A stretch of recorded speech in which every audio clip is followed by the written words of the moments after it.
또 저게 녹화가 안 되네.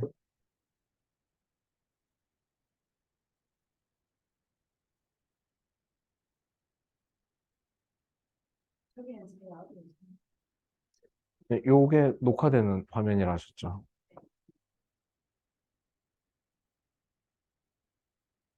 요거는 안 없애셔도 돼요. 네. 음,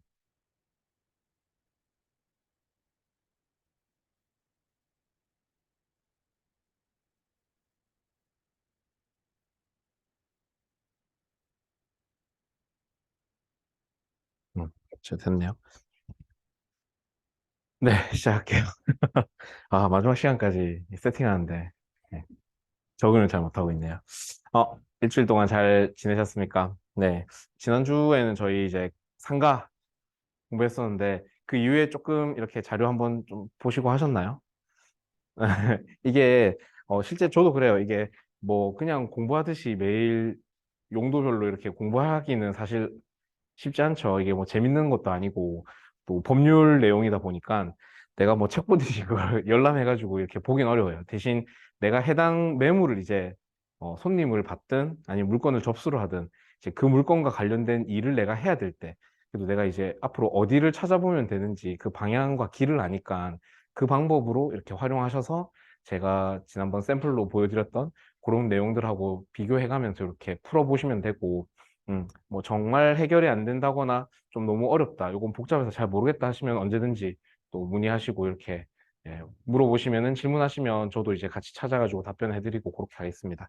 음, 그래서 뭐 상가 뭐 이제 우리가 주택도 했었고 상가도 했었고 처음 임대 시작할 때는 기본적인 자유업종부터 편하게 이렇게 중개 맞춰 보시고 하다가 뭐 일반 음식점, 그다음에 뭐 주점, 그다음에 뭐 이런 식으로 뭐 학원 이런 것들도 이제 차차 하시게 될 거예요. 그래, 그런 것들 이제 보면서 근데 우리가 보통 1, 2종 근생 안에서 대부분 다 해소되거든요. 그래서 그렇게 생각하시면 되고 내가 이제 조금 어느 정도 그 경험을 좀 쌓았기 때문에 어떤 특정 업종에 대한 전문성을 내가 갖겠다. 그래서 나는 학원 전문 중개를 하겠다. 딱, 어디 무슨 실장님 하면은, 그분 진짜 뭐, 어, 메디컬 잘 넣으시는 분, 뭐 학원 잘 넣으시는 분, 딱 이렇게 자기의 주종목 정해가지고 그 분야만 공부하셔서 파시는 것도 괜찮습니다. 그런 분야는 아직 블루오션인 것 같아요. 상가하신 분들 워낙 많은데 대부분 다 이제 비자유 업종보다는 자유 업종 쪽을 많이 찾으시거든요. 그래서 비자유 업종 중에서 내가 딱 특화해서 이렇게 딱 공부하셔서 하시면 좋을 것 같긴 합니다. 자, 오늘은 이제 마지막 수업 시간인데, 어, 오늘 계약서를 한번 여러분들이 직접 써보실 거예요. 그래서, 우리 사실 이제 어떻게 중개하는지, 계약이 어떻게 성립되는지, 물건 어떻게 구하고, 손님께 어떻게 브리핑하는지, 그다음에 계약의 진행 절차들까지 다 배웠거든요. 그리고 이제 물건, 주택, 주거용 부동산과 상업용 부동산도 다 배웠고, 그래서 이제는 진짜 마지막 마무리한다는 생각으로 이제 계약서 작성하는 요령을 설명드리려고 합니다. 음, 뭐 어렵지 않습니다. 자, 요게 그 지금 요 4페이지에 나와 있는 요 내용들이 우리 계약서 작성할 때 실제 미리 출력해가지고 딱 준비해야 되는 서류들이에요. 실제 제가 계약서 쓸 때도 요 서류들 먼저 다 뽑아서 준비하고 이제 계약서 쓰기 시작하거든요. 그리고 요것들은 제가 아마 첫 시간에 우리가 필수적으로 확인해야 되는 사이트들 설명할 때 그때 가장 먼저 설명드렸던 그 내용들입니다. 그래서 보시면은 이제 토지 이용 계획 열람원, 토지 이음 사이트 들어가셔서 해당 지번에 대한 토지 이용 계획 정보를 출력하시고 그다음에 정부24 들어가서 지적도 출력하시고 땅 모양 나와 있는 지적도, 그다음에 토지대장. 토지대장은 뭐 토지만 있을 경우 토지대장 떼면 되고 공동주택인 경우엔 대지권 등록부까지 같이 발급하시면 되고요. 그다음에 건축물대장. 건축물대장은 표제부, 그다음에 뭐 전유부 이렇게 공동주택인 경우에 나눠서 각각 발급하시면 되고요. 그다음에 공시가격은 뭐 공동주택은 공동주택 공시가격 사이트에서 출력하시면 되고 개별주택은 또 개별주택 가격 사이트에서 출력하시면 됩니다. 그다음에 뭐 지난번에 이제 오피스텔 같은 이런 뭐 혹은 또 상업용 건물 그런 것들 공시가격 확인하는 방법들도 다 앞에서 설명드렸었고요. 이제 등기부등본. 등기부등본은 이렇게 계약서를 준비할 때 참고할 수 있도록 미리 떼기도 하고 가계약금 들어갈 때도 우리가 등기부 등본은 당일 열람을 해야 되고요. 계약서 쓰는 날도 한 번 더 출력을 해서 이렇게 확인을 합니다. 그다음에 매도인, 매수인 인적사항, 신분증과 주민등록 등본상의 주소지 이렇게 계약서에 들어갈 거예요. 그래서 다음 페이지 보시면 제가 요걸 일부러 그냥 샘플로 우리 계약서 작성 연습해 볼 요 서류들을 제가 다 발급받아서 스캔해 갖고 넣어놨습니다. 출력해서 드릴까 하다가 그러면 교재 외에 종이들이 많아지니까 버리실 것 같아서 자, 토지 이용계획 열람원 지금 덕천동 428-25번지 면적은 364 나와 있고요. 옆에는 정부 24에서 뗀 지적도 등본, 그죠? 여기 나와 있는 요 도면하고 요 도면이 결국 같은 도면입니다. 여기는 이제 토지 이용 계획 표시가 더 자세히 되어 있는 거고요. 요거는 딱 해당 필지의 그림을 설명해 주는 거 있는 거고. 그 다음에 토지대장. 네. 토지대장 발급받으면 이렇게 기본 토지대장 나오고, 공동주택이라서 요 대지권 등록부까지 있습니다. 여기 대지권 비율이 표시돼 있죠. 오늘 계약서 써볼 매물은 자입일 507호 써볼 거예요. 그다음에 집합건물 요거 건축물 대장 표제부입니다. 그러니까 건물 전체에 대한 정보가 나와 있고요. 각 층별 정보랑 뒤에 보면 여기 이제 건축을 누가 했는지 주차장 정보, 승강기 유무, 하수 처리 시설, 그다음에 허가 착공 사용 승인일 나와 있고요. 뭐 내진 설계 여부 적용되어 있고 그 외 변동 사항들 이렇게 맨 밑에 기재되어 있습니다. 그다음에 건축물 대장 이제 전유 부분 507호에 대한 전유 부분 열람하면 여기 전용 면적 나와 있고 소유주 인적 사항까지 나와 있고요. 뭐 뒤에 별지에는 뭐 특별한 건 없고요. 그 다음 보시면 공동주택 공시가격 열람 요거 해가지고 자입일 507호에 대해서 이렇게 열람을 했습니다. 그래서 올해 공동주택 공시가격 3,530만 원 나와 있고요. 그 외에는 뭐 변동사항들만 나와 있습니다. 그다음에 여기 이제 등기부 등본이죠. 출력할 때 요약본까지 출력하게끔 체크해서 출력을 하면은 이렇게 한 장짜리 요약본 나옵니다. 그래서 저는 이제 계약 진행되고 가계약금 들어갈 때 소유주 명의의 통장 사본하고 그다음에 요 등기부 등본 요약본을 같이 첨부해서 매수인께 보내요. 그럼 매수가 이게 뭐죠 하면은 등기부등본 요약사항인데 지금 보시면 갑구을구 참고사항에 뭐 소유권 제한하는 것들 아무것도 없고 깨끗합니다. 단독 소유로 돼 있고요. 여기 순위번호는 세 번째로 이제 명의가 이때까지 이전되었다 요 내용이라서 뭐 특별한 건 아니고 이제 요 소유주랑 통장 소유주 맞으시니까 이상 없습니다. 가격금 입금하시면 됩니다. 이렇게 하거든요. 그래서 요거 그다음에 요거는 이제 본부 집합 건물에 대해서 표제부 그다음에 대지권 목적인 토지의 표시 그다음에 전유 부분 건물의 표시, 대지권 표시까지 해서 첫 장에는 표제부 정보 나오고요. 두 번째 갑구, 소유권 보존, 소유권 이전, 소유권 이전. 그래서 순위 번호가 3번으로 나와 있는 겁니다. 을구, 소유권 외에 뭐 근저당이라든지 기타 뭐 대출 사항들 이렇게 기재되어 있는데 진행되죠. 갑구에 보면 소유권 이전될 때 이 사람이 마지막에 취득할 때 얼마인지까지 금액은 나와 있어요. 이건 이제 참고하시면 됩니다. 자, 그래서 오늘은 실습이에요. 그래서 자, 요게 이제 문제입니다. 여러분들 요 내용을 바탕으로 뒤에 계약서를 한번 써볼 텐데 보시면은 자, 요거 우리 밴드에 올리는 매물 정보랑 동일하죠. 요거를 광고를 했더니 이제 손님이 요거 보고 사고 싶다고 연락이 와서 이제 가계약금을 넣었고 계약서를 쓰는 내용입니다. 계약이 진행되는 절차들은 우리가 앞에서 다 했으니까 이제 계약서를 써보는 거예요. 매매 가격 6,700만 원이고요. 계약금은 10% 670만 원인데 보통 100단위로 맞춰요. 그래서 700만 원 계약금으로 하고 그중에 가계약금 300만 원을 2월 10일 지난주에 입금을 했습니다. 그리고 오늘 이제 2월 14일 계약서를 씁니다. 중도금은 1,000만 원으로 할 거고 계약서 작성하는 날 같이 입금할 거고요. 잔금은 계약일로부터 1개월 이내로 잡았습니다. 특약 중에 특별한 거는 매도인 하자담보 책임 없는 조건으로 특약 넣을 거고요. 자, 매도인의 인적 사항은 아까 앞에 등기부에 나와 있죠. 여기. 그죠? 매도인 명의, 매도인 등록번호, 요건 법인 등록번호고요. 주소까지 나와 있습니다. 자, 매수인은 여러분들 개인 인적 사항으로 기재하시면 돼요. 본인이 매수했다 생각하시고 본인 인적사항 기재하시면 됩니다. 그래서 여기 물건 정보 나와 있습니다. 세부 정보는 요 앞에 그래서 계약서 이제 뒤에 보시면 제가 이제 계약서를 그냥 A4로 출력해서 드릴까 하다가 여기에 그냥 출력을 했거든요. 구분 지어가지고 요걸 이제 실습지로 보시고 작성해 보시면 돼요. 제가 한 10분 정도 오늘 우리 계약서 실습도 해볼 거고 뒤에 확인 설명서 실습도 해볼 거거든요. 그래서 계약서 쓰는 거 10분, 15분 정도 드릴게요. 한번 작성해 보시죠. 시작! 해보시면 됩니다. 이거는 뭐 여러분들 처음 해보시는 거니까 당연히 다 한 번에 하실 수 없어요. 그래서 코칭 해드리고 제가 봐드리고 할 거예요. 이렇게 앞에 지금 다 있어요. 토지 이용 계획, 지적도, 건축물 대장, 토지 대장, 등기부 등본까지 다 나와 있습니다. 그래서 쭉 한번 써보세요. 제가 돌아다니면서 같이 한번 봐드릴게요.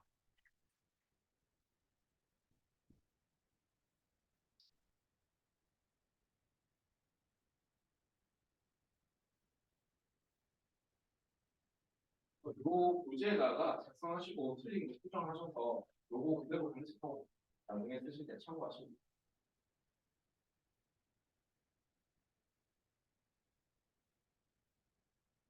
네, 모든 정보가 다 나와 있습니다. 혹시 이 정보는 어디서 찾아야 되나요? 궁금하신 점 물어보시면 알려드릴게요.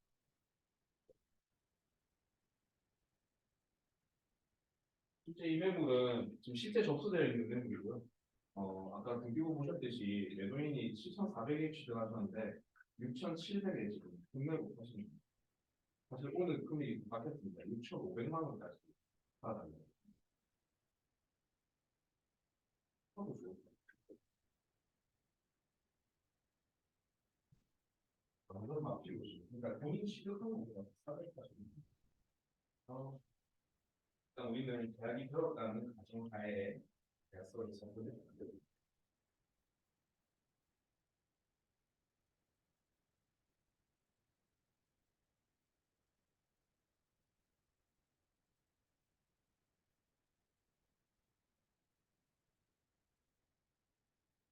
요 네모 빈칸들은 거의 다 채운다 생각하시고 써보시면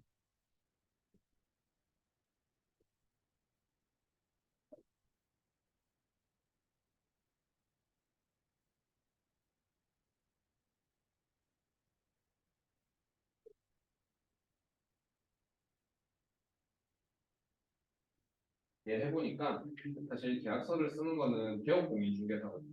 그래서 이제 일단 부동산에 소속되어 있어도 소속 공인중개사나 중개보조원분들이 계약서를 쓸 일은 거의 잘 없어요. 근데 해봐야 돼. 그래야 계약서에 이런 내용들이 들어가는구나. 그래서 내가 손님한테 브리핑할 때 이걸 확인시켜줘야 되는구나. 계약서에 이걸 써야 되니까 우리가 이 서류가 필요한 거구나. 그걸 이해하시면 돼요.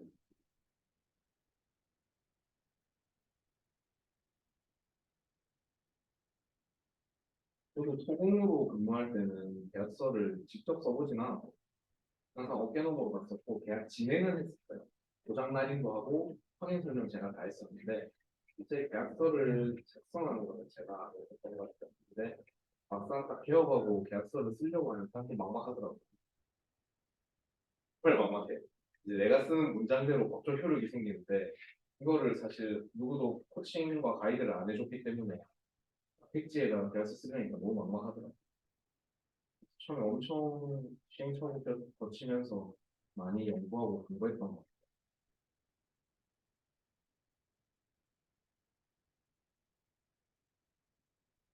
오늘 뒤에 이제 해설해 드릴 텐데 이런 해설이 있었으면 진작에 있었으면 누구든지 이제 오픈할 수 있는. 네.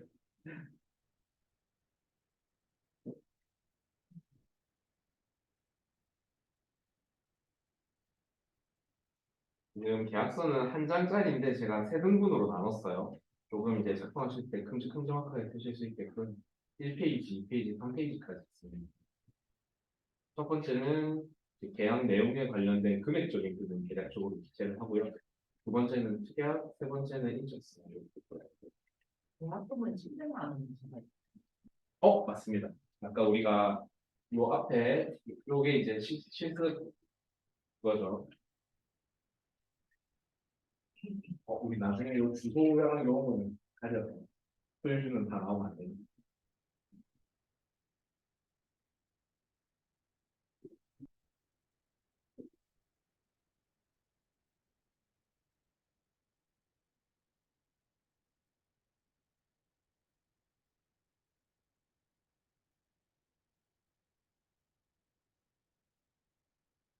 쓰시다가 궁금한 거 헷갈리는 거 있으면 표시해 놓고 이따가 바로바로 질문하시면 돼요.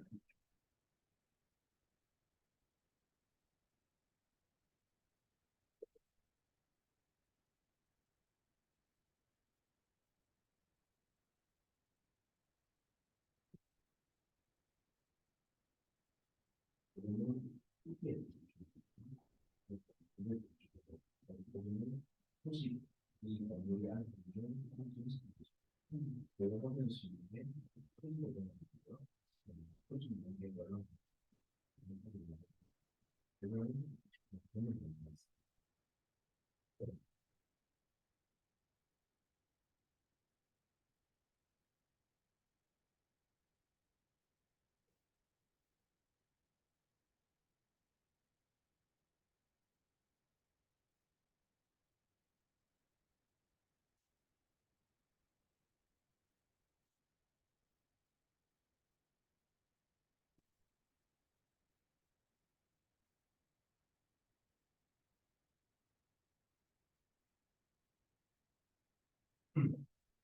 계약은 뭐 완벽한 문장으로 완성도 있게 쓰실 필요 없고요. 내가 그래도 계약할 때 이런 내용은 좀 언급이 됐었던 것 같다. 이런 내용은 좀 언급을 해줘야 될 것 같다. 생각에 뭐를 쓸까? 이런 걸 조금 고민해 보시라고 이 칸을 만들어 놨습니다.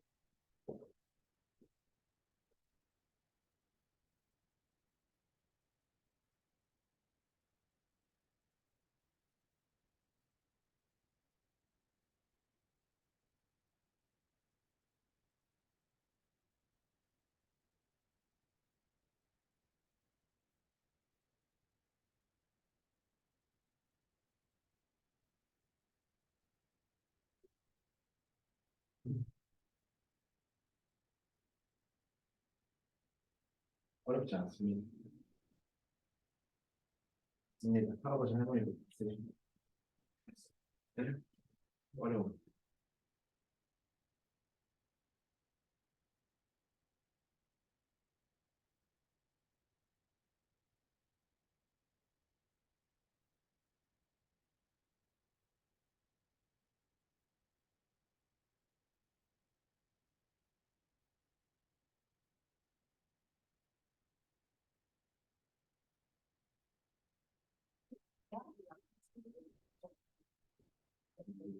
금년 우리가 지금 계약금을 처음 금년은 계약금을 시작합니다.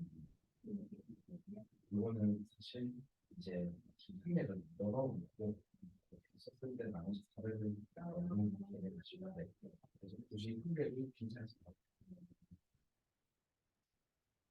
면접은 그 포스에다면 나와 있는 판매를 그렇죠. 네, 여기도 나와 있고 표시 이런 이론도 뭐 공공적 아까 10점 가지고 있는 소리 대장님 전유후문 주는 또 17분 초기도 나와 있죠. 77.4이라고 나와 있고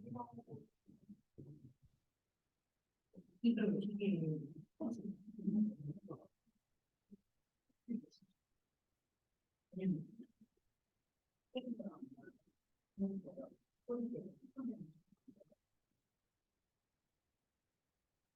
성우 씨도 대학서 스토리가 해보시려면 팀을 배울 때 실습하는 그런 거. 예시권 종류는 예시권 종류는 등기부 등본에 나와 있습니다.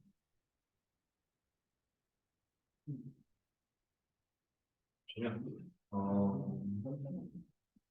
예시권 종류 네 등기부 등본 공부 첫 페이지 표제부에 보면 예시권 종류가 뭔지 이렇게 기재가 되어 있습니다.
네, 데이터 종류는 기본 정도 나왔고,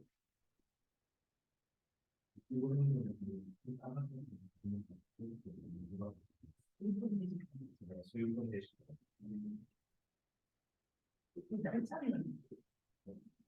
날짜도 일종의 좀 우리가 잘 써야 돼요. 이건 이게 퀴즈인데 사실 음, 제가 저기 나와 있는 조건으로 이렇게 표시했는데 써보세요.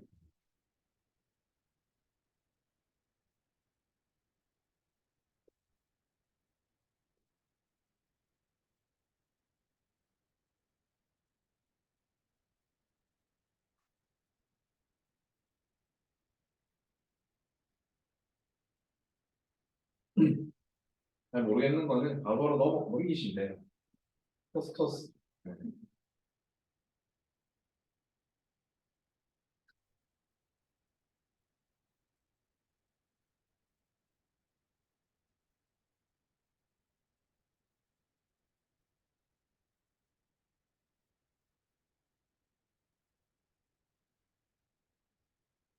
일단 계약서에 돈이랑 날짜 중요하죠. 그리고 특약사항에서 좀 중요시 언급해야 돼요. 특약은 진짜 뭐 포맷이 정해져 있는 게 아니라 쓰시는 소장님 마음입니다. 그래서 내가 매도인을 좀 유리하게 써줄 수도 있고 아니면 매수인에게 유리하게 써줄 수도 있고 또 정확하게 중립을 지키는 것도 있고 아니면 무슨 문제 생겼을 때 나에게 책임 묻지 말라는 그런 특약을 쓸 수도 있습니다. 그래서 이 특약이 사실 민법 상호 협의된 특약이 더 우선되거든요. 강행 규정을 위배하는 것 외에는 특약들을 다 인정하기 때문에 그 특약이 좀 중요합니다.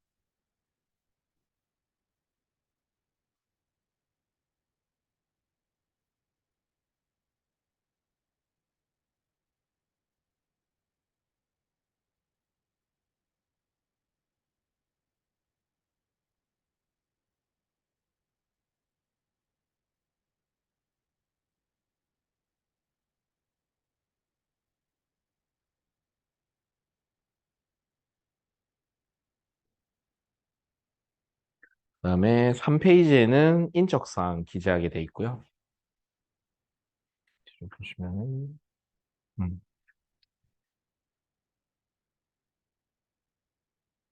3페이지 저 오른쪽 위에 날짜 칸도 비어 있습니다. 여기도 날짜를 기입하셔야 되는데 어떤 날짜를 기입할지 고민해서 한번 넣어 보시고요.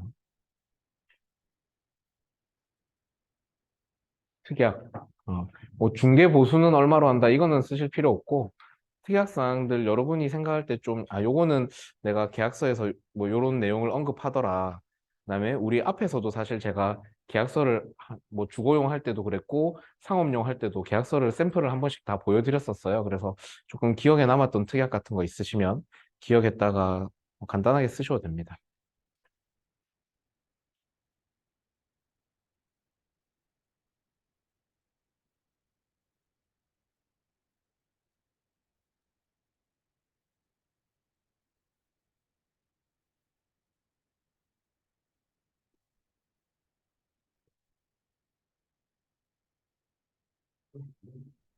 그러니까 이게 저도 그때 여기에 뭘 써야 되나 막막하더라고요. 그래서 옛날에 썼던 계약서들을 참고해가면서 이렇게 쓰고 했었거든요. 사실 필지에 쓰라고 하면 진짜 막막합니다. 당기치기요. 보험 제때 주기. 그런 거 있죠. 뭐 공과금 영수증 이런 거 점검 전에 정산해라. 뭐 이런 것도 있을 수 있고요. 그다음에 계약서 써놓고 뭐 대출 일으키거나 가압류, 금전환 이런 거 계약서 써놓고 잔금 전에 대출을 일으키는 그런 못된 사람들도 있습니다. 이중계약하는 사람, 이중계약하지 마라 이런 데 들어갈 수 있고, 우리 집 담보로 대출하지 마라 이런 데 들어갈 수도 있고, 하자, 무슨 수립, 파손, 하자 부분에 대해서 좀 상호 협의할 수도 있고. 근데 그 케이스는 아까 제가 조건에 매도인 하자 담보 가 없는 조건을 만들고 있는데,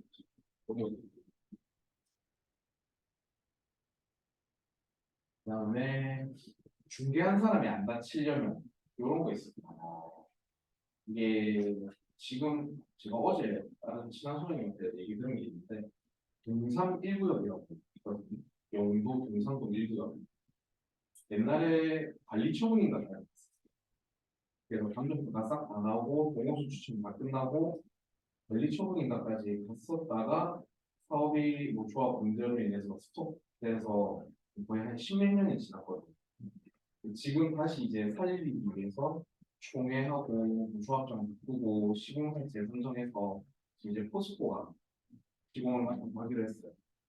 그러면서 지금 문제된 게 뭐냐면 동산동 여기도 무허가가 많고 그 자산 가치가 엄청 낮은 편들이라서 현금 청산 그 당시에 이제 평형 신청한 조합원들이 있을 거고 네, 현금 청산 대상자로 분류된 사람들이 있었거든요. 근데 이 현금 청산 대상자들에게도 다시 공모수 추첨할 수 있는 기회를 주겠다. 이게 이제 중간에 얘기가 나오면서 다시 조합이 재구성되고 했었어요. 근데 이번에 시공사가 포스코 되면서 어젠가 그저께 나온 게 기존 현금 청산자들은 제외한다. 이걸 결의를 했다고 그게 가결됐대요. 지금 난리가 났어요. 왜냐면 그 현금 청산 대상자 매물이 중개를 많이 했거든요. 이게 왜냐면 조합에서 공수제 추천한다, 대정 효과다 해가지고 이걸 중개를 했는데 플러스 그래서 지금 소송 가게 소송 가게 하느님 제가 준비한 내용 중에 없는데 그 친환소님 준비를 많이 하셨는데 바로 내부한테 전화 와서 이거 그러면 수정해야지 않나 이제 대안한 지뭐 2, 3년 지난 거를 매도인 매수인 수정해지가 되겠습니다. 이건 사실 원인 제공인 조합에 책임을 물어야 될 것 같은데 그렇죠. 이게 좀 이제 문제가 되겠죠. 2주간에 안 나오고 근데 어쩌고저쩌고 이제 이 소식을 전해들은 매수인은 일단 중개사부터 먼저 중개사 당신이 잘못 중개하는 거 아니냐 너희가 이렇게 중개한 거 아니냐 나는 이 말만 믿고 해야겠다 책임지라 이렇게 나오는 거죠. 그래서 이런 경우를 대비해서 특약을 넣어야죠. 특약을 넣어야지 내가 보호될까 말 잘 써요. 자금금 이후에 어떤 조합의 변동상에 대해서 매도인과 중개사의 책임을 묻지 마요. 나는 현 상태에서 확인할 수 있는 권리를 다 확인해줬고 이후에 바뀐 건 불가능하죠. 그런 식의 특약을 보호를 받아야죠. 네, 교수님은 그 특약을 안 넣고 뭐 이후 권리관계에 문제가 생기기 때문에 수평이지 않나요? 그러니까 지금 볼 때는 그냥 교수님 어제 울면서 거의 울먹거리면서 전화하더라고요. 교수님 어떻게 해야 되는 건지 해야 되겠어 안 되는 결국 시간이 문제야. 네, 기간도, 그러니까 그것도 문제예요. 기간도 계약이 끝나고 나서 그런 식의 특약이 불특정하게 돼 있으면 그냥 영원히 발목 잡는 특약인 거죠. 예. 그러니까 절대 그렇게 쓰면 안 됩니다. 그래서 웬만하면 그냥 잔금 이후에는 깔끔하게 끝내자. 이렇게 마무리 짓는 게 좋죠. 자, 이제 한 1분 정도 시간 더 드릴게요. 음. 매수인, 매도인 인적 사항도 간단하게 한번 작성해 보시고요.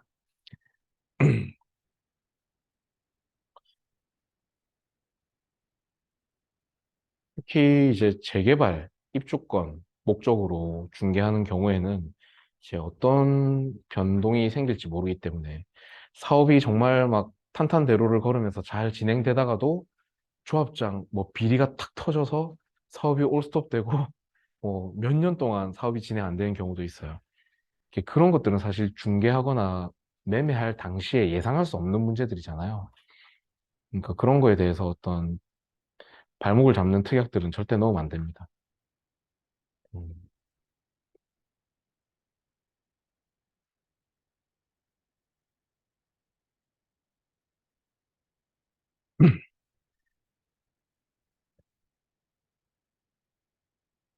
특약을 열심히 쓰고 계신데 이제 인적 사항도 한번 싹 한번 입력을 해보세요.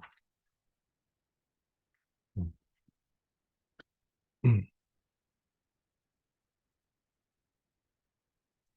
자, 그러면은 이제 어느 정도 쓰신 걸로 알고 한번 해설을 같이 보도록 할게요. 보시면서 궁금한 거 있으면 또 말씀하시고 네, 본인 거, 아, 내가 요거는 요렇게 썼구나. 체킹할 거 있으면 체킹하셔도 됩니다. 자, 일단 계약서 작성은 그 이제 표준 계약서 양식이 인터넷에도 있고요. 뭐 한국공인중개사협회 이런 데도 떠 있고, 그다음에 이런 중개 플랫폼을 이용하면은 여기 전산으로 다 양식이 만들어져 있습니다. 그래서 제가 뽑아드린 양식도 한방 프로그램 통해서 만들 수 있는 양식인데 여기서 보통 계약서 종류들 다 이제 작성할 수 있어서 나중에 뭐 이용하실 때 이 프로그램 이용하시는 게 좀 제일 편하고요. 보면 처음에 계약서 종류에 뭐 부동산 여기 뭐 분양권도 있고 뭐 권리금도 있고 뭐 다양하게 있습니다. 그다음에 뭐 종류, 부동산 종류, 뭐 다세대 주택 이렇게 클릭하면 되고요. 여기 계약서 종류, 뭐 매매인지 월세인지 이거 한번 잠깐 보여드릴까요? 아, 한 방에 안 깔려 있나?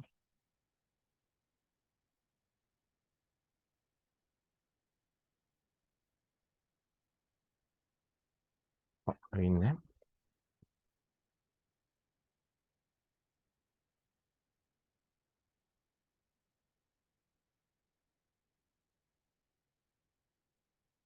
음.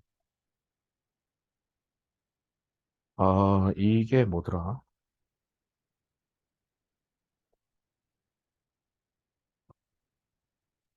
어, 잠시만요. 그 사이트 뭐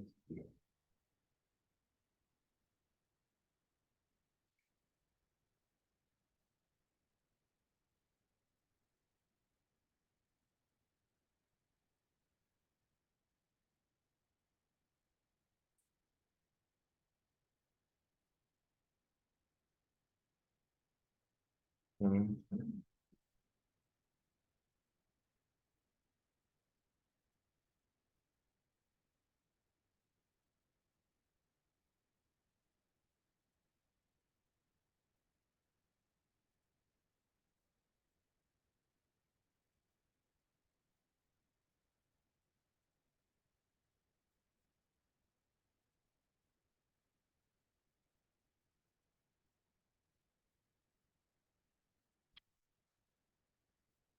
네.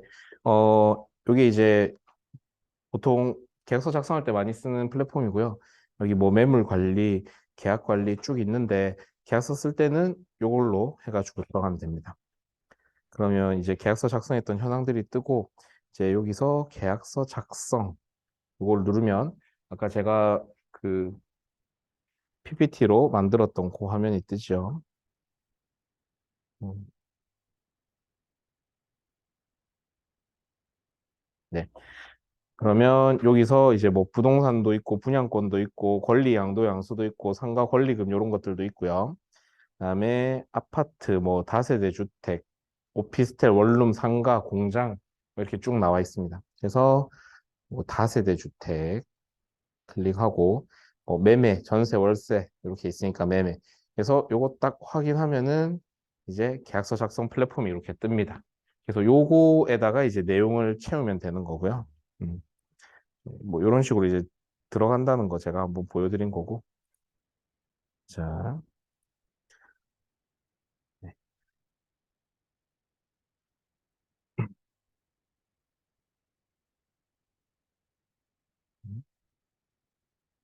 음.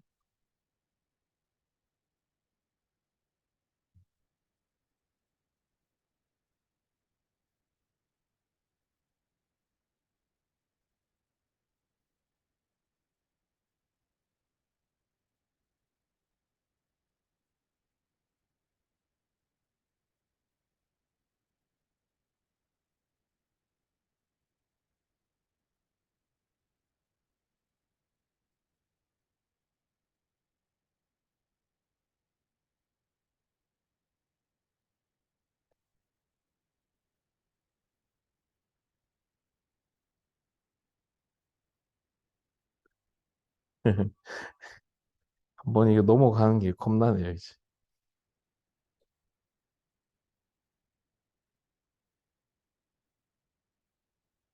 음. 저기 계속 안 나오고.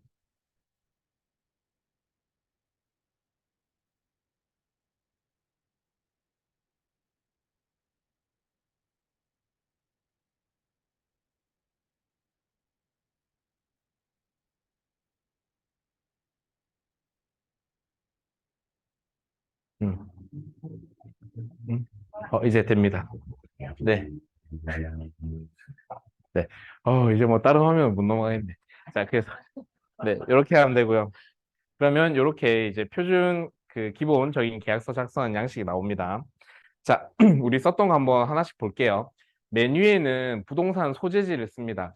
요 부동산 소재지는 어디서 확인하냐면 등기부 등본상에 맨 처음에 나와 있는 그 주소를 쓰는 게 그냥 제일 일반적이에요. 그래서 등기부 등본 보시면은 요약본 맨 위에 보면 부산광역시 뭐 북구 덕천동 뭐 428-25에 뭐 자입일 제 몇 층 제 몇 호 이렇게 나오죠.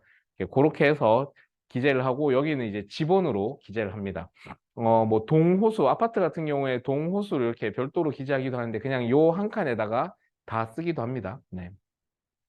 두 번째 줄은 이제 토지에 대한 정보고요. 아까 여기 이제 면적, 토지 면적, 대지권 목적인 토지 표시의 면적. 요거는 등기부 등본에도 대지권 목적의 토지 면적이 나오고, 뭐 토지 대장에도 앉아 있는 토지 면적이 나오고, 그다음에 토지 이용계획 열람원에도 토지 면적이 나옵니다. 그래서 사실 여기 나와 있는 이 세 가지 공부 서류에 토지 면적이 다 일치해야 돼요. 하나라도 일치하지 않으면 사실 최신화가 안 됐거나 의심해 볼 필요가 있습니다. 이게 변동이 있었는데 아직 등기에 반영이 안 됐을 수도 있고 토지 대장이 수정이 안 됐을 수도 있고 그렇거든요. 그래서 보통 우리는 등기부가 거의 최종적인 공부상의 기준이 되기 때문에 등기가 맞으면 상관이 없는데 등기가 틀린 경우도 있어요. 그래서 다른 건 최신화되는데 등기가 아직 최신화 안 된 경우가 있어서 그런 거는 경정 등기를 하러 가야 됩니다. 소유주들이 그렇게 해야 되고 옆에 대지권 종류도 등기부상에 요 내용 있었죠. 어딘지 아까 찾아보셨나요? 요거 못 찾으신 분 계세요? 대지권 종류. 보통 이제 대지권, 소유권, 뭐 소유권, 대지권 이렇게 나와 있습니다. 첫 페이지 등기부 요약본 말고 본문의 첫 페이지 밑에 표제부, 밑에 있는 표제부 밑에 보시면 대지권 종류가 뭔지 나와 있고요. 거기에 이제 대지권 비율은 어, 토지대장에도 나와 있고 아까 토지대장에 대지권 등록부 나와 있고 그다음에 등기부 등본상에도 대지권 비율이 몇 분의 몇 나와 있습니다. 아까 몇 분의 몇이었죠? 네, 그렇게 이제 나와 있습니다. 요게 대지권 비율 보면 자세히 보면 결국 해당 토지에 내가 가지고 있는 면적에 대한 비율이거든요. 그래서 보통 분모는 토지 전체 면적하고 동일한 경우가 많거나 이제 고에 이제 뭐 100이나 1000을 곱한 그런 숫자인 경우가 많고요. 음. 그래서 몇 분의 몇 이렇게 기재합니다. 자, 그다음에 건물, 건물의 구조도 철근 콘크리트 구조인지 뭐 슬라브 구조인지 이런 게 등기부상에 나와 있어요. 그리고 건축물 대장상에도 요 건물의 구조에 대해서 나와 있거든요. 그거 맞춰서 넣으시면 되고 용도도 뭐 다세대 주택인지 아니면 공동주택인지 뭐 단독주택인지 등기부상에도 나와 있고 건축물 대장에도 나와 있습니다. 그래서 이 서류들은 계속 이제 중복 확인하면서 같이 이제 가장 적합한 거를 찾아가지고 이제 기재한다 보시면 되고요. 보통 저는 쓸 땐 대부분 등기가 이제 기준으로 된다고 보고 많이 씁니다. 그다음에 여기 있는 면적은 이제 요거는 공동주택이기 때문에 해당 부분의 이제 전용 면적. 그래서 아까 음, 건축물 대장의 전유 부분 보면 여기 17.46 요게 이제 전용 면적이라서 기재를 하면 되고요. 요거 본 김에 아까 토지 대장의 토지 면적 요래 나오고 여기 대지권 비율 364분의 12.16 이렇게 나오죠. 요게 그 등기부 등본상에도 나와 있어요. 그래서 여기 대지권 비율 364분의 12.16 이렇게 나오고 소유권 대지권 이렇게 나와 있죠. 그다음에 건축물 종류도 뭐 철근 콘크리트 구조 이렇게 나와 있고요. 공동주택, 다세대 주택에 뭐 도시형 생활주택 이렇게 종류 나와 있습니다. 그래서 보통은 큰 카테고리인 다세대 주택으로 많이 기재를 하면 되고요. 네, 이렇게 해서 여기 내용들이 똑같은 내용들이 중복돼서 많이 나와 있기 때문에 이 안에서 찾아서 기재를 하시면 됩니다. 오케이. 자, 그럼 이렇게 됐고, 자, 두 번째, 건축물 구조, 용도, 면적까지 설명을 드렸고요.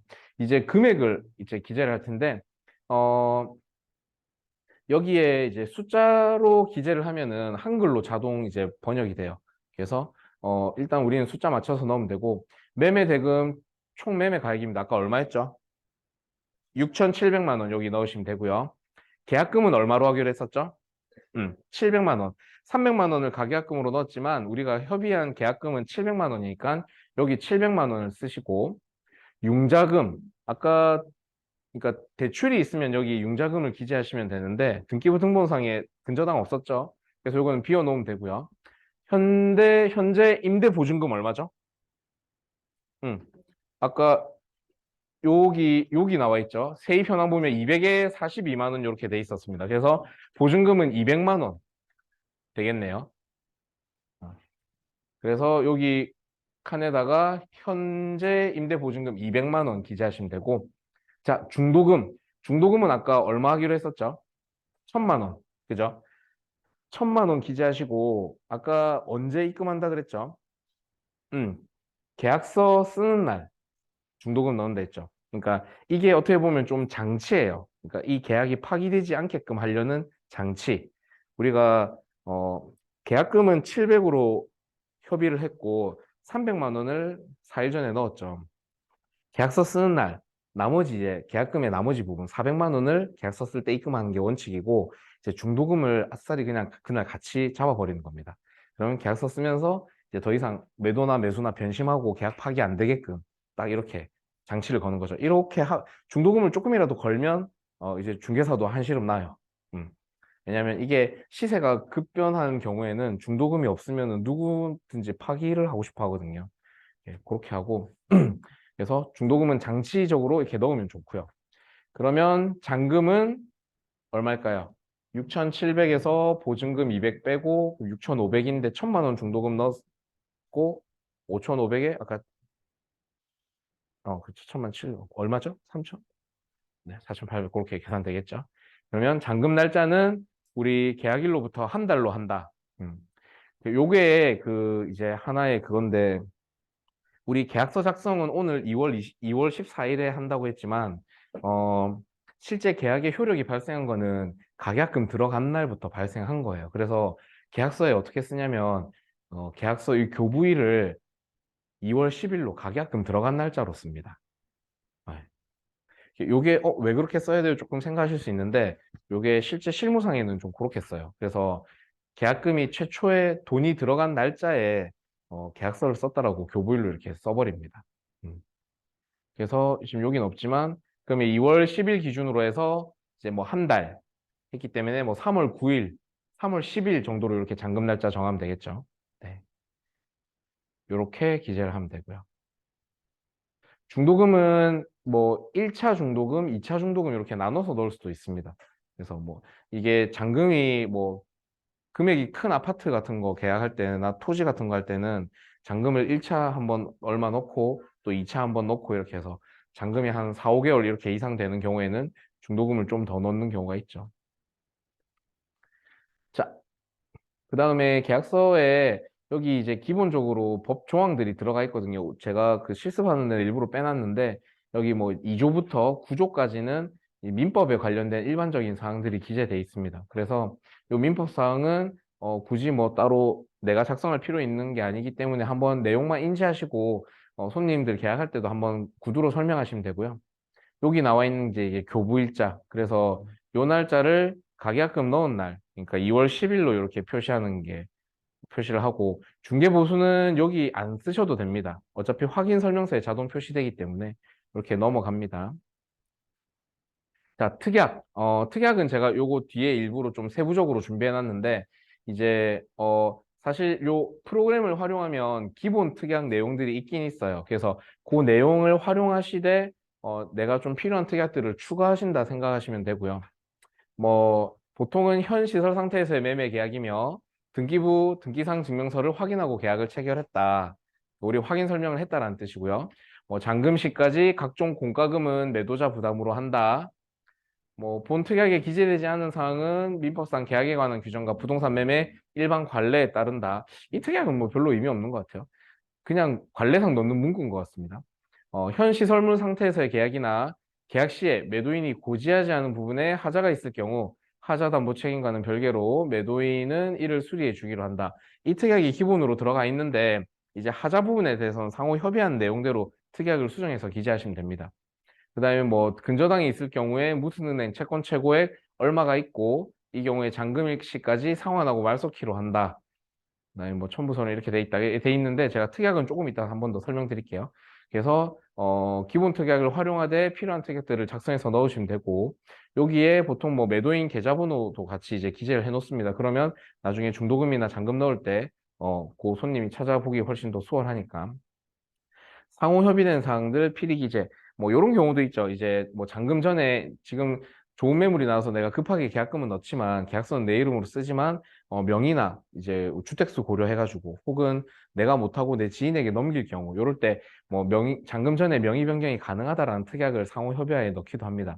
그러면은 이게 금액을 만약에 부풀려서 판다거나 그렇게 하면 이제 미등기 전매가 돼버리는데 이렇게 그냥 명의 변경 특약을 넣어서 크게 법적 규제 없이 이렇게 어, 매수자를 대체할 수 있는 특약으로 효력이 있죠. 그다음에 잔금 날짜를 뭐 필요시에 조절한다. 뭐 이런 식으로. 그다음에 뭐 하자담보 같은 경우는 뭐 잔금 전까지는 매도인 책임으로 한다. 뭐 잔금 이후부터는 매수인이 뭐 책임진다. 뭐 이런 식의 특약을 넣으면 되고요. 음. 어? 벌써 끝났나? 아, 네. 그걸 안 넣었구나.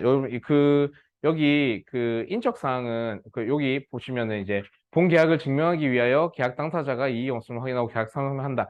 요게 실제 우리가 지금 매도인 매수인이 와서 계약서 쓰는 날짜는 2월 14일이지만 요 날짜를 2월 10일로 쓴다는 겁니다. 가계약금 넣었던 날짜. 음. 보통 그렇게 신고를 해요. 왜냐하면 구청에서도 실제 이제 돈이 최초 들어간 날짜를 기준으로 한 달 이내 실거래 신고를 하라고 하거든요. 그래서 요 날짜는 그 가계약금 들어갔던 날짜로 기재를 합니다. 뭐 매도인 인적사항 아까 그 등기부 등본상에 매도인 인적사항 있죠. 그래서 보통 여기 이제 여기 넣을 때는 도로명 주소로 넣습니다. 그래서 정확한 도로명 주소를 내가 모를 경우에는 그 주소 조회하는 사이트 있죠. 거기서 딱 나와 있는 그 도로명 주소 그거 그대로 따가지고 복사해서 넣으면 되고요. 뭐 여기 뭐 매도인이 사람이거나 뭐 외국인이거나 법인이거나 다양하게 종류 선택할 수 있습니다. 그래서 법인 등록번호, 전화번호, 이름 이렇게 쓰고 매수인도 이렇게 쓰시면 되고 만약에 뭐 공동명의일 경우에는 여기 한 명 공동명의인 추가해가지고 하나 더 기재하시면 되고 대리인일 경우에는 또 대리인으로 표시해가지고 또 기재를 하시면 됩니다. 그리고 맨 밑에는 개업공인중개사 인적사항. 여기도 만약에 공동중개인 경우에는 공동중개부동산에 또 인적사항 이렇게 들어갑니다. 이렇게 해서 계약서 작성하고요. 이제 좀 중요한 특약을 좀 같이 볼게요. 어, 종류별로 제가 좀 분류해놨는데, 특약은 보통 이제 현 시설물 상태에서의 매매 계약이다. 그러니까 현재 상태 그대로 인수인계한다는 의미예요. 그래서 이 특약은 기본적으로 들어가고, 현장 확인 및 공부 서류 일체를 확인 후 계약을 한다. 그러니까 우리가 매수인에게 충분히 설명 고지를 했다라는 거죠. 그래서 나는 매수인 이런 경우도 있어요. 나 매물도 안 보고 내 중개했기 때문에 이거는 무효 아니냐. 난 물건도 못 보고 계약했다. 그래서 뭐 그런 거에 대해서 나중에 또 헛소리 못 하게끔 이렇게 특약으로 우리는 충분히 설명을 다 했고 다 인지하고 계약했습니다. 이렇게 기재를 하는 거고 현장 확인 안 했으면 공부서류 일체 확인 설명 드렸고 이제 뭐 계약을 합니다. 뭐 이렇게 쓰시면 됩니다. 세입자 현황.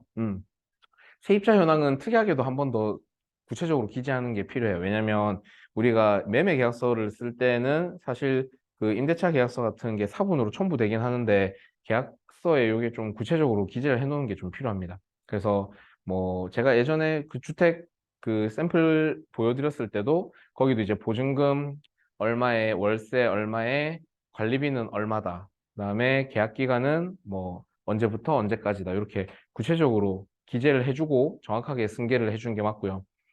어, 이 관리비가 별거 아니지만 되게 또 생각보다 중요합니다. 이게 관리비를 어떤 경우는 임차인을 잘 받으려고 매도인이 임대인이 대신 납부해 주는 경우도 있고요. 그 다음에 월세에 관리비가 포함되는 경우도 있는데 월세랑 별도로 내는 경우도 있고요.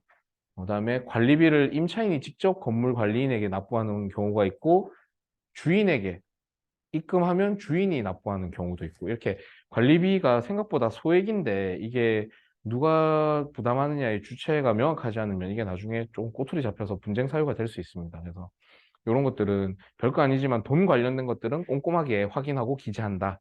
체킹해 주시면 되고요.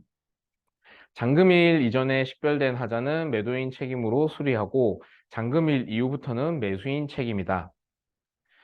저는 요특약을 좀 많이 넣거든요. 특히 주택인 경우에는. 그러니까 기본적인 이제 수리에 대한 책임을 잔금일 이전에 식별된 거. 우리가 계약서 쓸 때 보통 집을 확인하거나 하면 이렇게 저것도 좀 문제가 있네, 저것도 문제가 있네요. 이거 좀 해주세요. 그러니까 현재 상태에서의 매매 계약이긴 하지만 하자에 대해서는 기본적으로 잔금 이전에는 매도인이 수리를 해줘서 넘기는 게 맞고 잔금 이후에는 이제 매수인이 관리해라. 이렇게 보통 정리를 해주죠. 그다음에 고지하지 않은 하자가 식별됐을 때 매도인이 잔금 전까지 수리해준다. 뭐 이런 식으로. 실제 세입자가 살고 있으면 세입자를 통해서 하자를 확인하는 경우도 있어요. 내가 직접 집에 들어갈 수 없기 때문에. 그래서 이게 하자가 별거 아니면은 사실 어, 결국은 돈이거든요. 이 하자에 대한 수리비를 누가 부담하느냐. 그것 때문에 결국 싸우는 건데 이게 최대한 잔금 이전에 사실 계약서 쓰기 이전에 사전에 이 물건에 대한 모든 정보를 다 확인하기 어려워요. 그래서 어, 우리가 주인에게, 매도인에게 최대한 유선이나 이렇게 확인할 때 어떤 하자에 관련돼서 반드시 확인하고 물어보고, 매도인이 이상 없다라고 했다라는 게 분명히 증거로 좀 첨부가 돼야 되고요. 이후에 잔금 전까지 확인할 시간이 있기 때문에 뭐 공실이면 중개사가 직접 가서 확인을 해보는 경우도 있고 손님이 직접 보고 싶어 하기 때문에 확인하는 경우도 있고 또 임차인이 살고 있으면 임차인에게 좀 협조해서 문제가 있는 부분들을 좀 말해달라. 그래서 잔금 결국 소유권이 이전되고 잔금이 들어가기 전에 최대한 어떤 문제가 있는 것들은 이렇게 드러내놓고 해결하는 게 제일 좋습니다.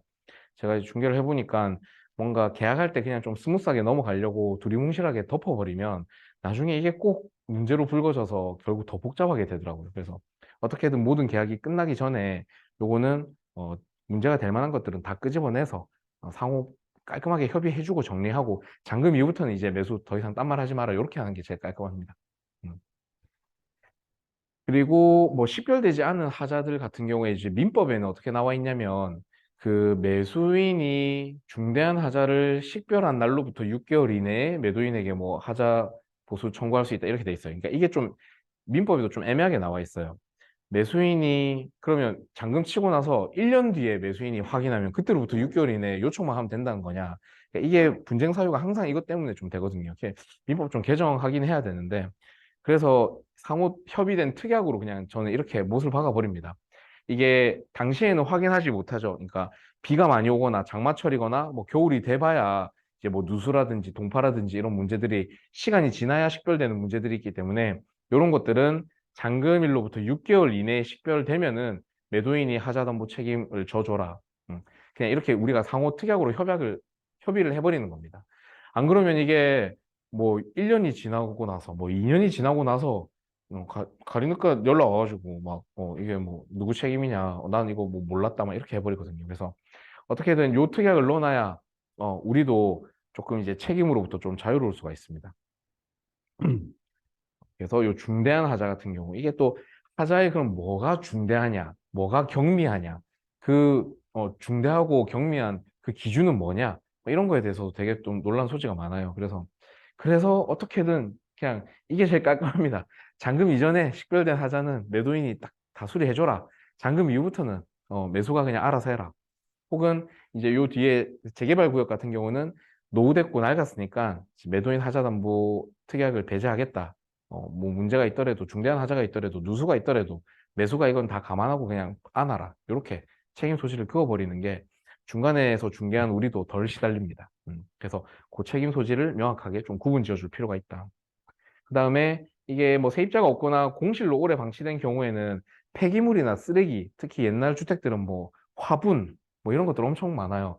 이런 것들도 기본적으로 매도인이 잔금 전까지 정리해줘야 됩니다. 그래서 이거 안 해주려고 하는 매도인들도 많아요. 나는 현 상태에서 그냥 집 판 건데 내가 왜 또 이거 폐기물 처리 비용 들여가지고 정리해야 되냐. 당연히 이건 쓰레기를 거래한 건 아니지 않습니까? 우리가 쓰레기를 돈 주고 손님이 산 건 아니잖아요. 당연히 사장님도 집 샀는데 거기 쓰레기 그대로 있으면 좋겠습니까? 폐기물은 기본적으로 매도인이 정리하라고 이렇게 고지를 해줘야 됩니다. 고지 안 하면 또 나중에 가서 또 나는 안 한다. 이게 왜냐면 폐기물 처리하는 트럭 부르는 비용도 뭐 한 대 뭐 50만 원 뭐 이래 들어버리면은 한 두 번 왔다 갔다 하면 비용이 꽤 크거든요. 그렇게 미리 정리해 줘야 된다. 자, 잔금일 이전에 기존 근저당은 말소하고 추가 가처분이나 압류 근저당 이런 것들 설정하지 마라. 잔금일 이전에 뭐 매수인 명의는 변경할 수 있다. 뭐 이런 특약들 첨부하면 되고, 그다음에 이런 경우도 있죠. 매수인이 대출을 실행할 경우에 이 대출 심사 기간이 지연되거나 지금 특례보금자리론 같은 거 지금 엄청 한 번에 신청이 많아가지고 많이 밀리거든요. 그런 것 때문에 부득이 잔금이 늦어질 경우에는 잔금일은 상호 협의하에 조정할 수 있다.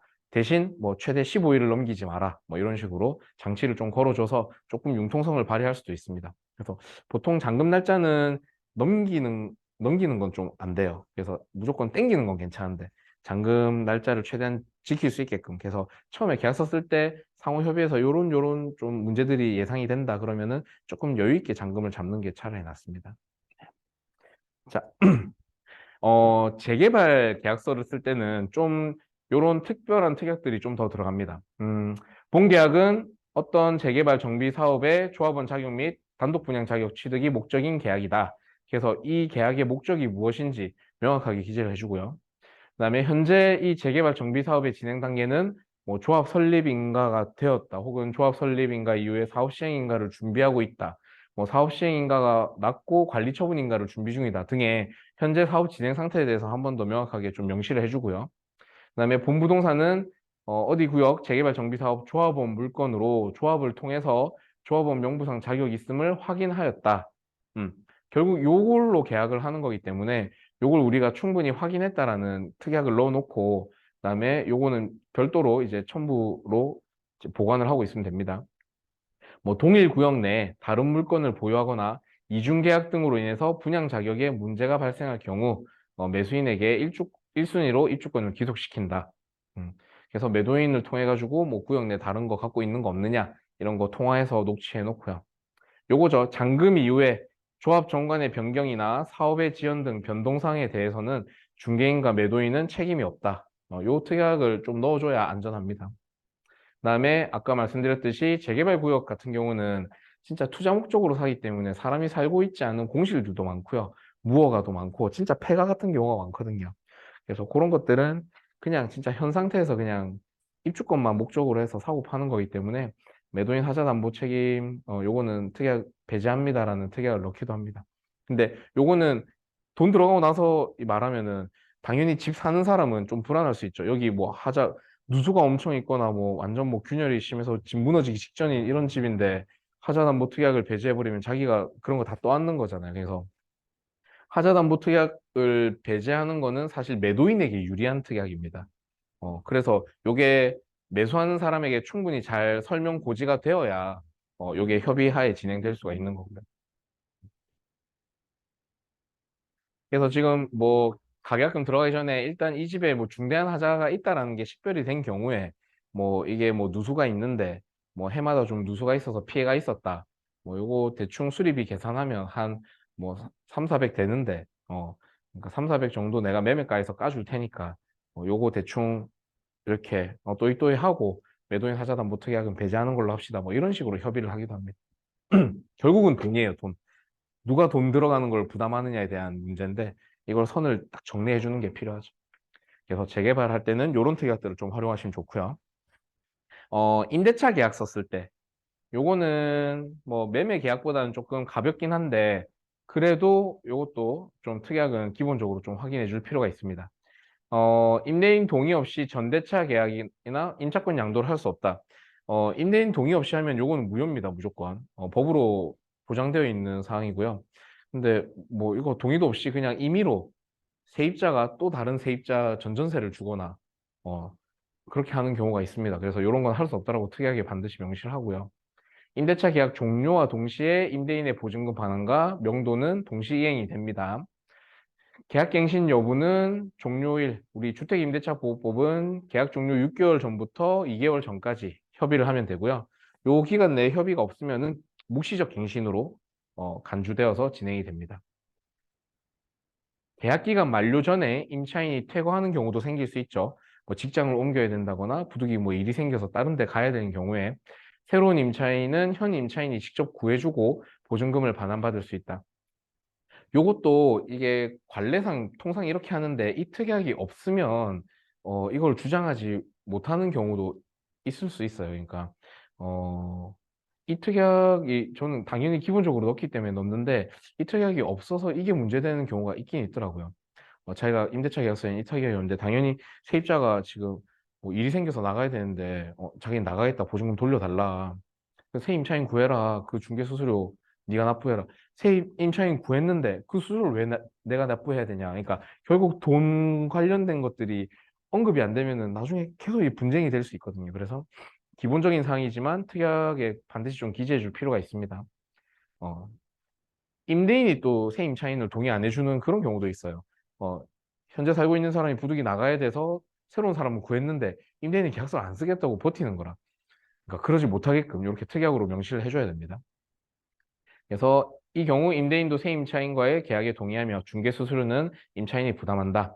그다음에 원상복구 특약. 이제 임대는 잠시 머물다 나가기 때문에 이 원상복구 특약이 또 중요한데 임차인 부주의로 인한 파손은 임차인 책임으로 수리를 하고 보통 퇴거할 때 입주 시와 동일하게 원상복구를 해라. 그래서 사진이나 영상 자료 첨부해 놓을 필요 있고요.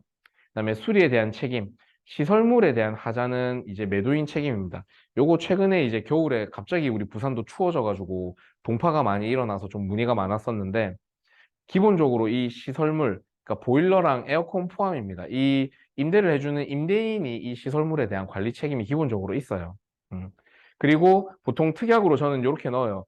그 단순 뭐 전등이나 뭐 배터리나 이렇게 교체해야 되는 소모품 교체 혹은 기본적으로 수리비 얼마 안 드는 것들 한 10만 원 미만의 수리비 드는 거는 임차인 네가 부담하고 네가 쓰면서 관리해라. 근데 이제 겨울에 동파 같은 경우 이게 이제 책임 소지가 어 실제 사용하는 임차인이 좀 주의해서 관리를 하고 동파가 안 되게끔 방지를 해야죠. 근데 이 시설물에 대한 기본 책임은 매도인 임대인에게 있다 보니까 이거에 대한 책임 소지 그 논쟁이 좀 분분합니다. 그래서 이게 최근에 정리된 거 보니까 이 뭐 수도 배관 같은 게 외부에 노출되어 있는 경우에는 이게 상수도 사업소의 책임으로 되어 있어요. 그래서 이게 파손된 경우에는 상수도 사업본부에 요청을 하면은 지원금도 받을 수가 있습니다. 요건 참고하시면 되고, 그다음에 내부에 배관이 있는데 이게 진짜 뭐 특이하게 정말 막 한파가 닥치거나 이렇게 할 때 임대인들에게 한번 고지를 해주세요. 임차인에게 이번 겨울 너무 추우니까 요 보온을 좀 하셔라. 그래갖고 뭐 감싸든지 랩으로 감싸든지 뭐 따뜻한 헌옷 같은 걸로 이렇게 좀 둘러대가지고 보온할 수 있게끔. 그러니까 요게 사전 고지를 하고 안 하고에 따라서 이게 나중에 판결됐을 때 누구에게 유리하게 판결 나는지가 명확하더라고요. 그러니까 임대인이 한 번이라도 임차인에게 세입자에게 올겨울 춥고 요번 언제부터 언제까지 춥다고 하니까 뭐 동파 대비해서 좀 보온 대책을 잘 강구하시고 관리를 하세요. 이렇게 한번 고지했으면 임대인으로서 책임을 다한 거죠. 음. 요 경우에도 막 동파가 된 경우에는 임차인이 보통 책임을 지게 돼 있습니다. 그래서 요거는 그렇게 좀 알고 계시면 되고 누구 책임이냐? 보일러 터지면 누구 책임이냐? 또 그리고 이게 기계 같은 경우는 보통 10년 주기로 이렇게 그 교체를 해줄 의무가 있어요. 임대인 경우에. 그래서 한 8, 9년 돼서 보일러가 고장 난 경우에는 임대인이 요거는 교체해주고 새 걸로 만들어 주는 게 맞습니다. 근데 못된 임대인들 중에는 이제 아니 보일러 내가 쓴 적이 언제 있냐? 임차인 네가 매일 쓰는 건데 네가 쓰다 고장난 걸 왜 내보고 교체해달라? 이렇게 뭐 돈 안 내려고 하면 싸우게 되거든요. 근데 보통 시설물 하자에 대한 거는 그래서 우리가 중개한 사람, 중개인에게 많이 물어봐요. 부동산에 많이 물어봐요. 그럼 소장님, 이거 누가 비용 부담해야 되는 게 맞습니까? 이러면 내 친한 사람 편 들어주지 말고 요거는 원칙적으로 요렇습니다. 그래서 요렇게 정리하시는 게 맞아요. 이렇게 정리를 좀 해주면 됩니다. 자, 그다음에 상가할 때 특약. 상가할 때 특약은 우리 지난 시간에 상가 이제 배웠지만 요런 거 좀 주의합니다. 협의된 용도 이외의 사업장으로 사용 불가하다는 특약을 넣습니다. 이게 뭐 오피스텔이나 뭐 다른 그 가게를 이렇게 임차해 놓고 뭐 다 이제 시트지 바르고 가려 놓고 뭐 불법 업소로 운영하는 경우도 많이 있거든요. 그래서 이런 게 식별되면은 바로 계약 해지할 수 있게끔 정확하게 협의된 용도 이외에는 사용하지 마라. 특약 넣고요. 원상복구 특약 마찬가지입니다. 특히 상가는 리모델링 업종에 따라서 리모델링을 많이 하기 때문에 요거에 대한 좀 협의를 사전에 미리 해놓을 필요가 있고요. 임차인 입전 당시 상태로 원상복구한다. 최초의 공실, 세멘 공 상태로 만들 필요는 없어요. 그러니까 현 임차인이 계약할 때 자기 들어갈 때 그 상태로만 원상복구하면 됩니다. 그래서 보통 계약할 때 동영상이나 사진을 많이 찍어 놓으라고 하고요. 지난번 말씀드렸듯이 중도금을 넣고 나서 공사를 할 수 있게끔 공사 시작 전에 발견된 하자는 즉시 고지해서 임대인이 사전에 조치해 주게끔 하고 공사 이후에 하자는 임차인 책임으로 한다. 장기간 영업 이후에 퇴거할 때 최초 상태 확인을 위한 사진, 동영상, 상가는 최장 10년까지 이렇게 영업을 할 수 있으니까 이게 10년 전의 상태로 원상복구하기가 되게 애매해요. 그래서 최초 상태에 대한 증빙 자료를 보관해 놓는 게 나중에 수월합니다. 그리고 영업 인허가에 대한 책임은 임차인에게 있다. 요 특약을 넣어요. 왜냐하면 계약하고 나서 뭐 인허가가 안 나오고 계약이 파기되거나 할 때 요거는 임차인 책임으로 많이 하거든요. 그래서 인허가가 불가할 때 이 계약은 수평 해제한다라는 특약은 임대인이 많이 배려해 준 거죠. 그래서 원래 이 그러니까 중개인 책임 도용이 좀 같이 들어갑니다. 그래서 중개할 때, 이 자리에, 뭐, 일반 음식점이 들어올 수 있습니까? 이렇게 물어봤을 때, 우리가 뭐, 관할 구청에 확인해주는 노력 정도는 괜찮지만, 실제 영업 인허가를 받는 당사자가, 자기가 장사를 할 거기 때문에 자기가 직접 확인하는 게 맞아요. 그래서 그렇게 하고, 이게 인허가가 안 될 경우에 수평해제한다는 특약은, 임대인이 이제 많이 배려해 주는 거죠. 그래서 최대한 되게끔 이렇게 특약을 넣기도 하고요. 권리금 계약 시 양도 양수 물품 목록표 작성하고 기존 임차인 폐기물 방치하지 못하게끔.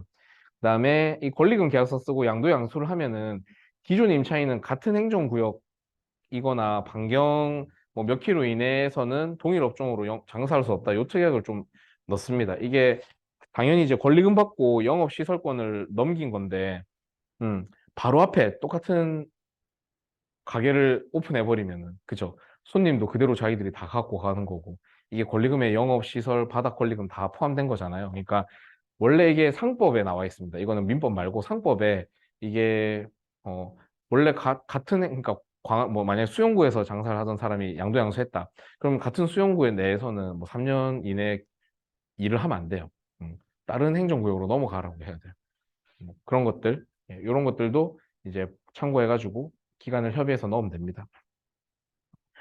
자, 상가매매. 상가매매는 좀 특수 케이스긴 한데, 상가매매는 이제 나중에라도 계약서 쓰실 때 혹은 중개하실 때 좀 참고하시라고 넣었어요. 결국 상가는 이제 이 부가세 문제가 좀 제일 중요하거든요. 이 건물분 부가세를 어떻게 책임을 질 것이냐. 그래서 총 매각 금액, 뭐 10억짜리 상가를 매매를 하면 보통 상가 건물분에 대한 금액과 토지분에 대한 금액을 이렇게 따로 나눠서 이제 기재를 합니다. 그래서 계약서 쓸 때에도 요 가액을 구분해서 기재를 하고 그러면 건물 가액에 대한 이제 그 10% 부가세가 나오게 되거든요. 요때 금액 판단하는 거는 보통 이제 뭐 법무사들이 계산해서 세무사들이 계산해 주기도 하지만 그냥 건물 시가 표준액과 개별 공시지가를 봤을 때 뭐 몇 대 몇의 비율이니까 총 매가 대비 몇 퍼센트 이렇게 반영해서 안분 배당해가지고 적용하면 되고요. 부가세 적게 내려고 건물분의 가격을 엄청 작게 쓰는 경우도 있는데 이게 그 제한이 있습니다. 이게 너무 작아버리면 구청에서 인정을 안 해주거든요. 그래서 요거는 좀 협의해가지고 뭐 보통 뭐 최근 거래됐던 보통 이 시가 표준의 기준으로 해서 안분 적용하는 게 제일 그냥 FM인 것 같아요. 그다음에 부가세 부담자 정리. 부가세가 결국 이제 매매 대금에 포함되어 있는지 혹은 매매 대금과 별개로 부가세를 별도 납부할 때 이제 뭐 매수인이 매도인에게 이 부가세는 별도로 지급한다. 뭐 이런 식의 특약을 기재하기도 합니다. 음. 그러니까 10억짜리인데 건물분이 만약에 2억이라고 치자. 그러면은 건물분 부가세 2천만 원이 발생이 되겠죠. 그러면은 요 2천만 원을 이제 누가 부담하느냐 요거에 대한 정리가 되어야 되는 겁니다. 그래서 매매가에 포함시키면 뭐 매수는 땡큐인데 부가세는 당연히 별도라고 하면은 매수인에게 사전에 고지가 돼야 되고 잔금 때 그 부가세를 지급해 줘야 되죠. 근데 이 부가세는 만약에 기존에 매도인이 일반 과세자가 있고 매수인도 일반 과세자를 내서 요걸 포괄 양도양수하면은 이 건물분 부가세는 당연히 비과세 처리가 됩니다. 음. 그리고 요거는 이제 납부했다가 환급받을 수 있고요. 그래서 나중에 상가 매매하실 때는 요 포괄 양수도를 조금 디테일하게 좀 보실 필요 있어요. 잔금 전에 매수인은 매도인과 동일 사업자 등록을 해가지고 잔금 당일날 양도양수 신고를 하면은 결국 이 건물에 대한 포괄 승계를 하는 거기 때문에 이 매수자에게 매도인에게 이 건물분 부가세를 이제 부과하지 않습니다. 그래서 비과세를 받을 수 있고요. 대신 뭐 세금 계산서는 발급해 줘야 되고 뭐 포괄 양도 할 때는 이제 건물 임대차 현황 자체도 동일하게 지금 넘겼다라고 보기 때문에 임대차 현황이 변동사항 없도록 이렇게 좀 유지를 일정 기간 이상 해줘야 되고요. 음. 포괄 양수도 시 부가세는 비과세. 매수인이 부담한 후 바로 환급을 받습니다. 그래서 뭐 한 달 이내에 조기 환급도 바로 받을 수 있거든요. 그래서 요거는 이제 뭐 냈다가 받는 거니까 크게 문제는 없는데 이게 사전에 고지가 안 되면 이게 건물이 단위가 매매가가 클 경우에 건물분 부가세가 10%가 꽤 크거든요. 이게 몇 천만 원 이렇게 될 수 있기 때문에 가용한 예산 범위 내에서 그 돈이 확보가 안 될 수도 있어요. 그래서 그런 건 충분히 이제 매수인에게 미리 고지가 되어야 됩니다. 그다음에 요런 특약을 넣기도 하죠. 포괄 양수도로 인해서 부가세는 비과세이나 만약 조건 변동으로 인해서 부가세가 발생할 경우에는 매수인이 부담한다. 요 특약을 이제 상가 매매할 때는 넣기도 합니다. 마찬가지 요 말이 그 말이에요. 이게 동일 조건으로 네가 포괄 양수도 하기로 했는데 변동사항이 생겼을 때 발생하게 되면 이거는 매도인이 아니라 매수인 네가 부담해라. 이렇게 특약을 넣습니다. 그다음에 뭐 요런 경우도 있죠. 좀 고액 거래를 할 때는 중도금 약정일 이전에 매수인이 임의로 중도금을 넣지 말라는 특약을 넣기도 합니다. 왜냐하면 우리 알다시피 중도금이 들어가면 이제 더 이상 계약 파기를 할 수가 없잖아요. 근데 이게 시세의 변동이나 어떤 특이 사항으로 인해서 뭐 상황이 바뀔 수가 있죠. 매도인도 계약을 파기할 수 있죠. 뭐 계약금 배액 배상을 하고 파기할 수 있는데 이 중도금 계속 막 밀어 넣는 경우가 있어요. 좀 시세가 막 급변하는 경우에는 이 매수인이 사전 동의도 없이 중도금을 밀어 넣는 경우도 있고 사전에 협의된 날짜보다 먼저 중도금을 넣는 경우도 있고 그래서 이런 경우에 명확하게 그냥 이 효력은 뭐 무효하다 뭐 이런 식의 특약을 기재해 놓으면 좀 정리가 되죠. 이런 특약이 없이 중도금 협의 날짜보다 먼저 들어간 경우에 대법원 판례 같은 걸 보면은 인정은 해주더라고요. 왜냐하면 중도금을 하기로 상호 계약서 쓸 때 협의했었고 이걸 안 하겠다라는 추가적인 협의가 없었기 때문에 날짜를 땡겨 넣은 거는 계약을 이행하겠다라는 의지에 보다 적극적인 표현으로 인정을 해주더라고요. 그럼 매도인한테 좀 불리하죠. 계약을 파기하고 싶었던. 그래서 뭐 그런 것들은 좀 사전에 협의해야 됩니다. 간혹 그런 경우가 있긴 있었어요. 말도 없이 그냥 중도금 뭐 내일 모레 바빠갖고 그냥 오늘 입금할게요 하고 막 매수인이 일방적으로 넣는 경우 있거든요. 근데 그거 매도인이 되게 불쾌해하는 경우도 있습니다. 그래서 돈 관련된 것들은 사전에 이런 걸 좀 짚어줄 필요가 있습니다. 자, 와, 뭐 생각보다 시간이 빨리 가네요. 잠깐 쉬죠? 네. 잠깐 쉬었다가, 요거 이제 확인 설명서는 간단하게 한번 보고 후루룩 넘어가고 세금 부분 설명하고 그렇게 할게요. 네.